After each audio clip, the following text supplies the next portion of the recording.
Woo! It's a little bit chilly out today, hence why I'm in this coat and all bundled up. But also another reason why I'm so bundled up is because we are going to work on removing the rust on this container on this side, which requires us to use the wet sandblaster, and everything will be wet, so better to stay on top of that.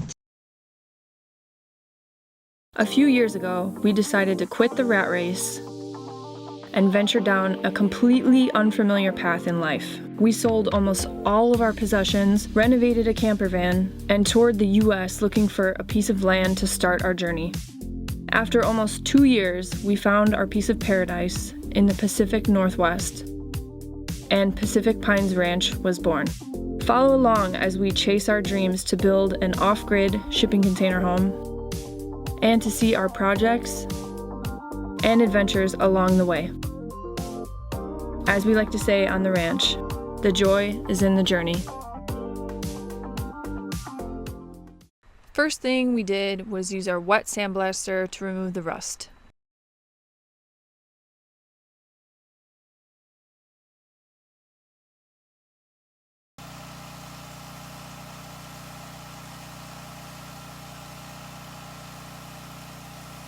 The sandblasting attachment works with a high-powered pressure washer. This one we are using here is a 4400 psi pressure washer.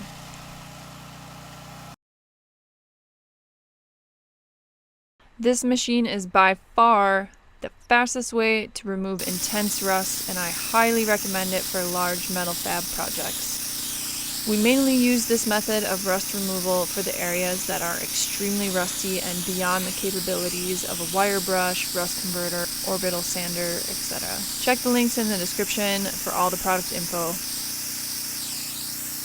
The wet sandblaster can leave a little bit of flash rust behind due to the water, but this can easily and quickly be cleaned up in a variety of different ways. You can use the rust converter, the wire brush, the orbital sander, etc. Ran out of gas, putting more gas in, but let me tell you, when that thing stops after it's been running for 5+ hours, it is the most beautiful. I'm deaf. It is, it is the most beautiful quietness we've ever experienced. Count your blessings. This method of rust removal is the fastest way to remove extreme rust for our project. The only comparable option would be a dry sandblaster, but to use a sandblaster with that amount of power, you would need a very serious air compressor, which we don't have. So this option works really well for us. The only downside is having to clean up the small amount of flash rust that forms as a result of the water, but it's still more efficient than using the grinder or anything similar.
So yesterday we finished doing the wet sandblast for this side of the container.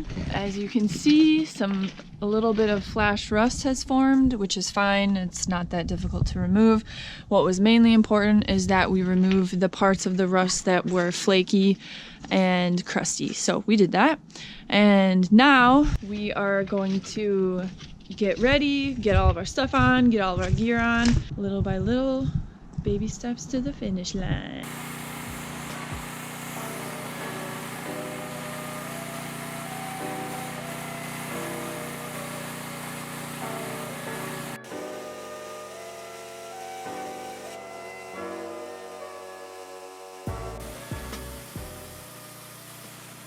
Our goal is to refurbish all areas of the container that will be exposed to the exterior. So now we are working on sandblasting the container doors that we will convert into glass doors. We've already done this conversion a few times before, so click the link in the corner if you're interested in seeing the door conversion process. You can also check the link in the description.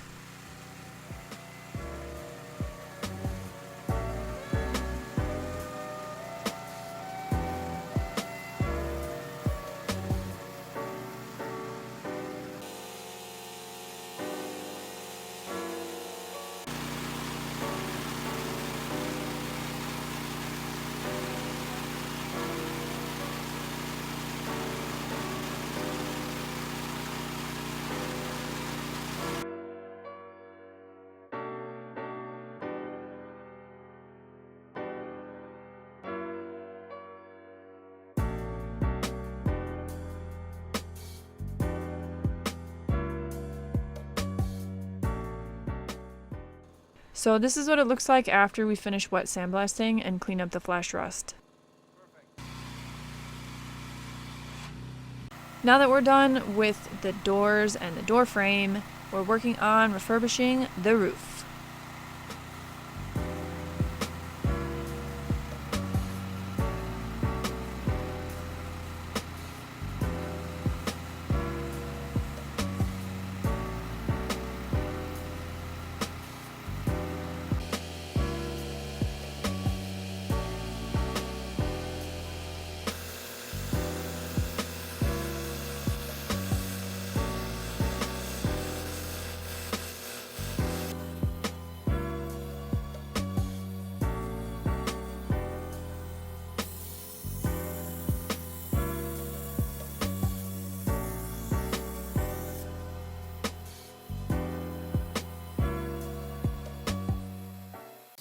Also, just a side note, but the reason I'm wearing a respirator is to limit the amount of sand that gets on my face, and it also keeps my face warm and dry-ish.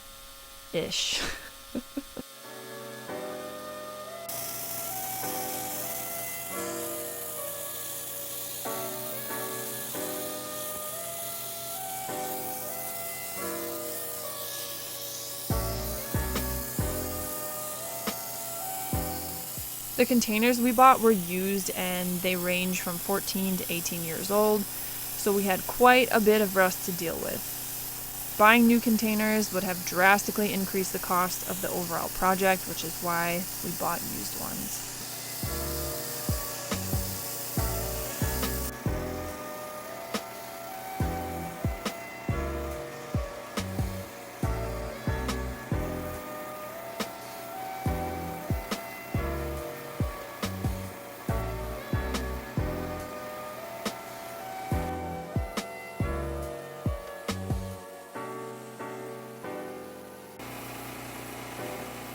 It's important to keep the blasting material covered so that it doesn't get wet, otherwise the siphon won't work.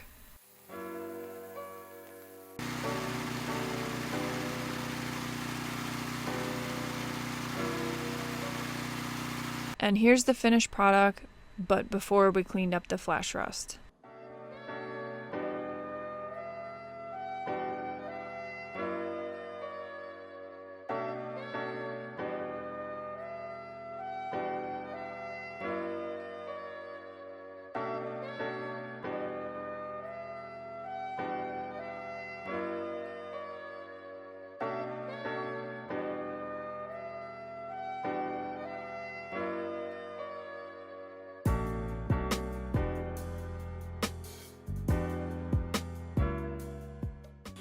So after we finish wet sandblasting, we usually wait until the container is dry, and then we hit the areas that we sandblasted with either the orbital sander or the wire brush or both.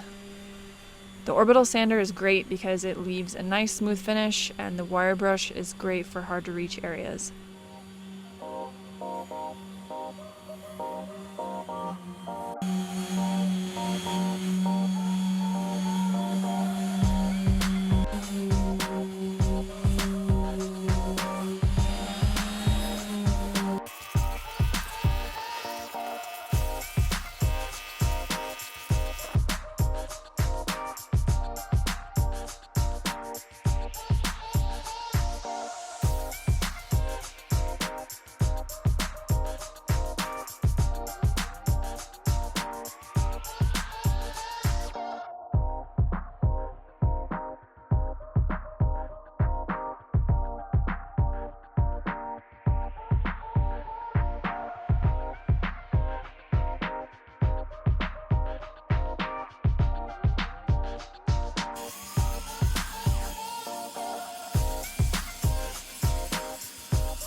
After cleaning up the roof, we found a few areas that needed to be repaired.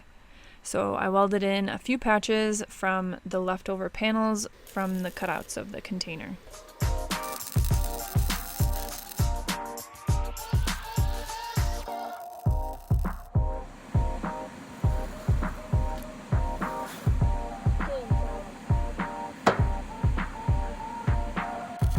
We mainly use flux core when we weld on the ranch because you don't need to haul around a gas tank, and because majority of the time we are welding outdoors.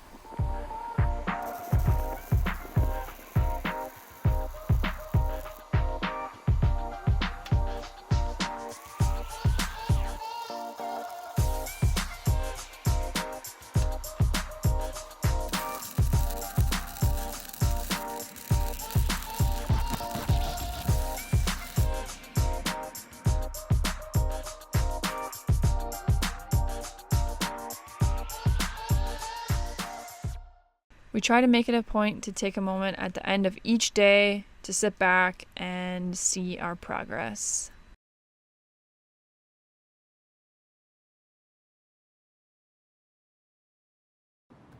Hello. One of my favorite ways to end our long days of construction is to relax in our inflatable hot tub. This thing is amazing, and it's so nice to wind down at the end of the day and enjoy the serenity of Pacific Pines Ranch.